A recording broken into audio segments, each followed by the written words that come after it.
I'm Crazy AI, and here's a funny story.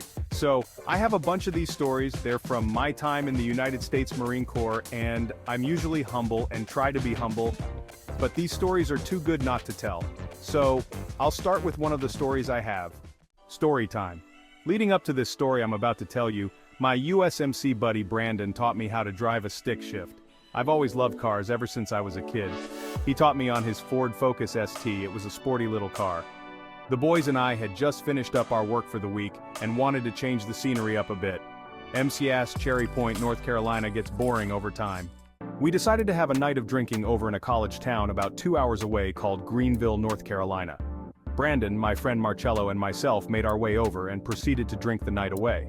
Fast forward a few hours, Brandon and I are vibing out in a small little college bar in Greenville, chatting with some dude that sounds like Boomhauer from King of the Hill.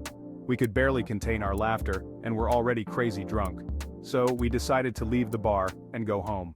At this point we're walking down the street talking and laughing when my buddy Brandon turns to me and says, "Hey man, wanna pull up the car? I'm confident with your manual driving now. You seem to be pretty good at it." I go, "Sure, I'll go grab it right now." He hands me the keys, and I feel amazing because I had always wanted to learn manual, and here I am being entrusted with doing so. Biggest compliment ever.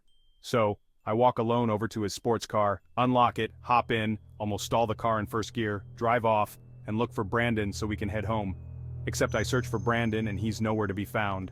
We have royally messed up. I'm intoxicated behind the wheel of a car that isn't mine, and I can't find my friend. Blacking in and out of consciousness, I go looking for Brandon. The next concrete memory I have is waking up surrounded by police officers, covered in my own piss. I wake up dumbfounded, like, where the hell am I? What is going on? Is this a dream? I talk to the police officers and try to figure out what is going on. They say I ended up in the auditorium of the college campus and fell asleep. I have no idea how I ended up here. The officers ask, "Is that your car outside? It looks pretty damaged." I look at the car they're talking about. It's Brandon's car, lots of front-end damage. I say, "No officer, that's not my car." They proceed to contact the owner of the car, Brandon. Brandon covers for me, tells the officers I hadn't been driving last night, and basically saves my ass from jail. The officers still want to get me on a charge of breaking and entering the campus, however. Confused as to how I ended up in the auditorium at 5 a.m. on a Saturday, the cops became suspicious that I broke into the school. I tell them I have no idea how I ended up here, but they aren't buying it, so they roll back security camera footage and are absolutely dumbfounded when they cannot explain how I ended up here in front of them, covered in my own piss, drunk, and confused. The cops let me go. Brandon met up with me.